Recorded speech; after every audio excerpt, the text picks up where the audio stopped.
پیارے بچوں السلام علیکم، میں سویرا آج بھی آپ کے لیے لائی ہوں ایک بہت مزیدار، دلچسپ اور سبق آموز کہانی۔ یہ کہانی ایک مچھوارے اور اس کی بیوی کی ہے۔ مچھوارا ہمیشہ کوشش کرتا کہ اس کی بیوی اس سے خوش ہو جائے، لیکن اس کی بیوی کبھی بھی اس سے خوش ہی نہ ہوتی۔ مچھوارا اپنی بیوی کے لیے جو بھی چیز لاتا، اس کی بیوی ہمیشہ اس سے زیادہ کی خواہش کرتی۔ ایک دن ایسا ہوا کہ مچھوارا ندی کے کنارے مچھلی پکڑنے گیا تو اس کے ہاتھ ایک سنہرے رنگ کی مچھلی لگی۔ اس مچھلی نے مچھوارے سے کہا کہ اے مچھوارے، میں تو اتنی چھوٹی ہوں کہ تمہارا مجھ سے پیٹ بھی نہیں بھرے گا، اور میں ایک طلسمی مچھلی ہوں، پلیز تم مجھے چھوڑ دو۔ مچھوارے نے مچھلی پہ ترس کھاتے ہوئے اسے چھوڑ دیا اور مچھلی واپس پانی میں چلی گئی۔ مچھوارا بھاگا بھاگا اپنی بیوی کے پاس گیا اور اسے طلسمی مچھلی کے بارے میں بتایا۔ اس کی بیوی نے کہا کہ جاؤ اس مچھلی کو کہو کہ ہمیں ایک کوٹھی دے دے۔ مچھوارے نے کہا کہ وہ ہمیں کیسے دے سکتی ہے؟ بیوی نے کہا کہ میں کچھ نہیں جانتی، جاؤ جلدی سے اس مچھلی کو کہو کہ تم نے اس کی جان بچائی ہے اور وہ ہمیں ایک کوٹھی دے دے۔ مچھوارا بھاگا بھاگا واپس مچھلی کے پاس گیا اور اس نے اسے کہا کہ اے طلسمی مچھلی، میری بیوی ایک کوٹھی کی خواہش کر رہی ہے۔ طلسمی مچھلی نے کہا کہ جاؤ اسے یہ مل چکی ہے۔ مچھوارا بھاگا بھاگا گھر گیا اور اس نے دیکھا کہ اس کی بیوی ایک کوٹھی کے باہر کھڑی اس کا انتظار کر رہی ہے۔ مچھوارے نے اپنی بیوی سے پوچھا کہ کیا اب تم خوش ہو؟ اس کی بیوی نے کہا نہیں، تم واپس جاؤ اور طلسمی مچھلی کو کہو کہ وہ ہمیں ایک محل دے اور مجھے ملکہ بنا دے۔ مچھوارے نے کہا کہ ہمارے لیے اتنا کافی ہے، لیکن بیچارہ مچھوارا اپنی بیوی کی بات ماننے کے سوا اس کے پاس اور کوئی آپشن نہیں تھا۔ پھر وہ بھاگا بھاگا واپس اس مچھلی کے پاس گیا اور اس نے اسے کہا کہ اے طلسمی مچھلی، میری بیوی ملکہ بننا چاہتی ہے۔ طلسمی مچھلی نے کہا جاؤ وہ ملکہ بن چکی ہے۔ مچھوارا پھر بھاگا بھاگا اپنی بیوی کے پاس گیا تو اس نے دیکھا کہ جہاں کوٹھی موجود تھی، اب وہاں پہ ایک بہت بڑا محل موجود ہے اور اس کی بیوی ایک تخت پر بیٹھی ہے۔ مچھوارے نے پھر اپنی بیوی سے پوچھا کہ کیا اب تم خوش ہو؟ مچھوارے کی بیوی نے جواب دیا نہیں۔ کچھ سوچتے ہوئے اس نے کہا کہ اب نہیں۔ پھر مچھوارا بہت پریشان ہوا، کہنے لگا کہ اب پتہ نہیں میری بیوی کیا خواہش کرے گی۔ کچھ دن گزرنے کے بعد اس کی بیوی نے ایک اور خواہش ظاہر کی۔ اس کی بیوی نے کہا کہ جاؤ تم اس مچھلی کو کہو کہ مجھے ملکہ عالیہ بنا دے۔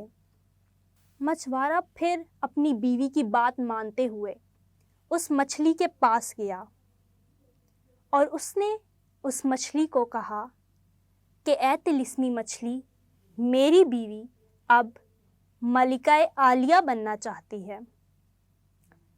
مچھوارے نے کہا جاؤ اس کی یہ خواہش بھی پوری ہو چکی ہے۔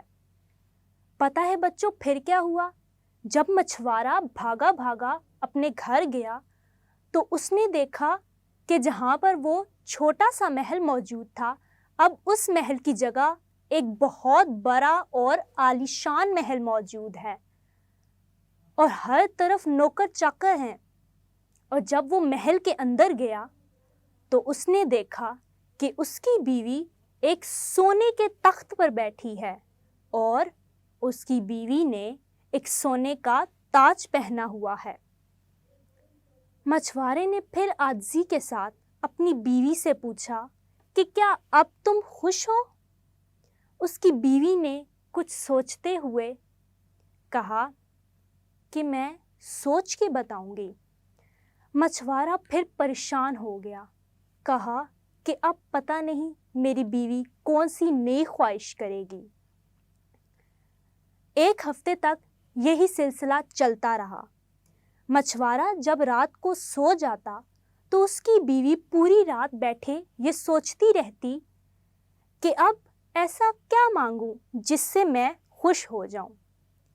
جب بھی وہ سونے لگتی تو سورج طلوع ہو جاتا۔ وہ اس چیز سے بہت پریشان ہوئی۔ پھر ایک صبح اس نے اپنے شوہر مچھوارے سے کہا کہ جاؤ تم اس مچھلی کو کہو کہ مجھے قادر مطلق بنا دے، میں سورج اور چاند پر قبضہ چاہتی ہوں، پھر تمہیں اور مجھے کوئی کچھ بھی نہیں کر پائے گا۔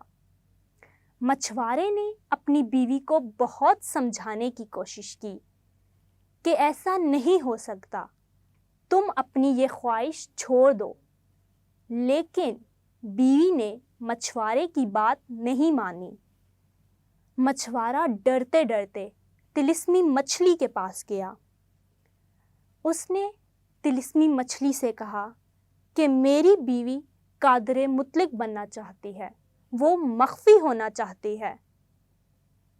طلسمی مچھلی نے مسکراتے ہوئے کہا کہ جاؤ، وہ یہ بن چکی ہے۔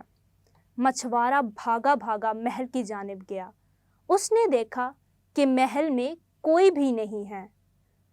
اس نے ہر جگہ اپنی بیوی کو تلاش کیا، لیکن اس کی بیوی اسے کہیں بھی نہ ملی۔ وہ یہ بات سمجھ چکا تھا کہ اس کی بیوی اب مخفی ہو چکی ہے۔ وہ بھاگا بھاگا پھر سے طلسمی مچھلی کے پاس آیا۔ اس نے اس سے کہا کہ اے طلسمی مچھلی، مجھے میری بیوی واپس لوٹا دو۔ مچھلی نے کہا کہ میں خواہشات کو پلٹا نہیں سکتی۔ مچھوارے نے پھر سوچتے ہوئے کہا کہ میں وہ شخص ہوں جس نے تمہاری جان بخشی۔ میں چاہتا ہوں کہ میری بیوی ہمیشہ خوش رہے۔ مچھلی نے کہا یہ ہو چکا ہے، تم جاؤ۔ مچھوارا بھاگا بھاگا گھر کے جانب گیا۔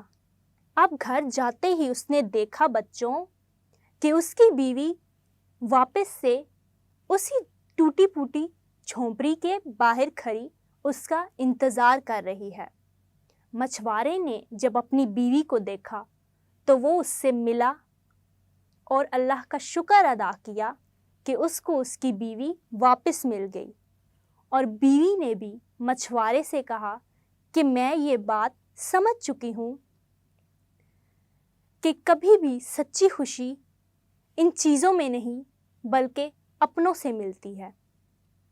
پیارے بچوں، ہمیں اس کہانی سے یہ سبق ملتا ہے کہ ہمارے پاس چاہے گاڑی، بنگلہ، پیسہ، جو کچھ بھی ہو، لیکن اگر ہمارے پاس ہمارے اپنے نہ ہوں تو ہمیں وہ خوشی اور وہ سکون نہیں مل سکتا۔ اس ہی لیے جو آپ کے پاس ہے اس پہ شکر ادا کریں، اور جو نہیں ہے اس پہ صبر کریں۔ امید کروں گی کہ آپ کو میری اس کہانی سے بہت اچھا سبق حاصل ہوا ہوگا۔